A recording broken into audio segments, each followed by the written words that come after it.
25 वर्षों से गौसेवा में कार्य करने वाले स्वामी गौशानंद ने शुक्रवार को कांग्रेस का दामन छोड़ बीजेपी पार्टी ज्वाइन की है। स्वामी गौशानंद के अनुसार गौसेवा के क्षेत्र में काम करने की बहुत ही ज्यादा जरूरत है। सिर्फ गौशाला ही पर्याप्त नहीं है, जन जागृति भी प्रमुख है।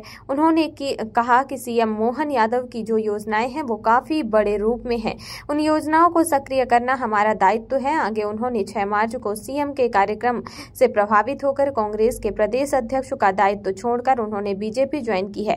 आगे उन्होंने कहा कि अपना खून का कतरा कतरा गौसेवा क्षेत्र में अर्पण करना चाहते हैं। और क्या कुछ कहा, देखिए हमारी यह खास रिपोर्ट।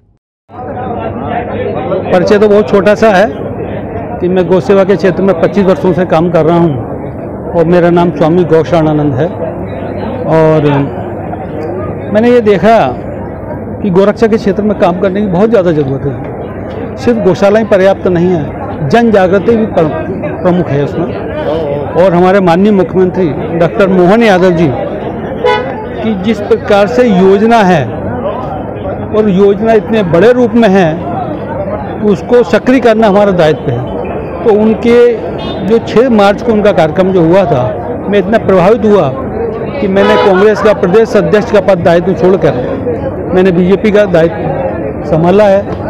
और मैं चाहता हूं कि इस क्षेत्र में मेरा तन मन धन वो खून का एक एक कतरा उनके लिए इस क्षेत्र में कुर्बानी के रूप में सर गौशाला के लिए बहुत सारा काम किया आपने। क्या बीजेपी में आने के बाद भी क्या कुछ विचार रखा है आगे गौशालाओं के लिए और गौ संवर्धन के लिए? क्या इसमें 2 चीज़ें हैं। सुनना विषय यह है कि गौशालाओं को माननीय मुख्यमंत्री ने 20 रुपये से 40 रुपये कर दिया है और गौशालाओं को स्वावलंबी बनाने की भी योजना है। गौशालाओं को टूरिज्म से जोड़ने की भी योजना है माननीय मुख्यमंत्री जी की। जो बॉर्डर्स पे हैं, जैसे हमारी नीमच में बॉर्डर्स पे गौरक्षा केंद्र है, तो टूरिस्ट क्या आता है, राजस्थान तक आता है। अब राजस्थान से हमको जो टूरिज्म डिपार्टमेंट के डायरेक्टर थे उन्होंने ये कहा कि आप अगर गौशाला में 2 AC रूम बना दोगे, क्योंकि टूरिस्ट को AC रूम चाहिए, तो मैं अपने यहाँ से जो टूरिस्ट आते हैं उनको आपके यहाँ डाइवर्ट कर दूँगा। तो टूरिस्ट आए भी 2-3, उनको रुका, उनको गाय के प्रति बड़ा स्नेह, फिर घंटों सेवा करते रहे वो, और गाय का दूध दही घी मिलता रहा, बड़ा आनंद के साथ में रहे वो 2-3 दिन, और 4 दिन फिर वो चले गए। आसपास का जो टूरिस्ट प्लेस है वो भी उन्होंने घूमा। तो उससे क्या हुआ, हमारी मध्य प्रदेश गवर्नमेंट को ये फायदा है कि टूरिज्म को भी बढ़ावा मिल रहा है ना।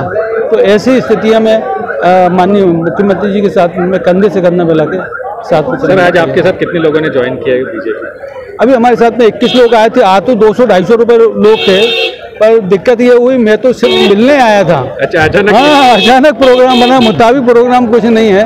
अब 200-250 लोग जो के कार्यकर्ता हैं हमारे प्रदेश प्रकोष्ठ के, वो सब यहाँ ज्वाइन करेंगे।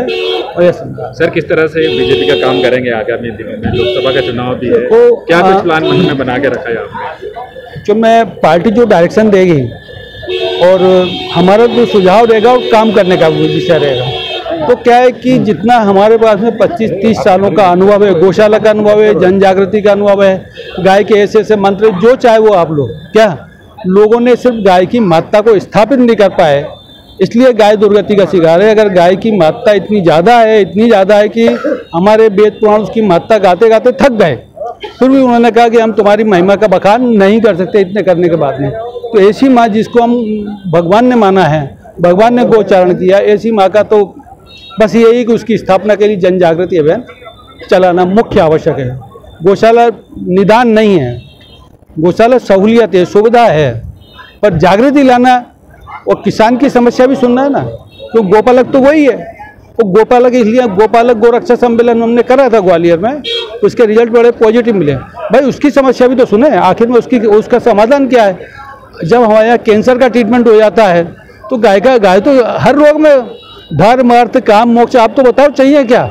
हम जो ऐसी पैसे की दौड़ में लगे हैं वो हल नहीं है, लास्ट में उसी की शरण में आना है। इतना कह के मैं अपनी वाणी को बताऊँ।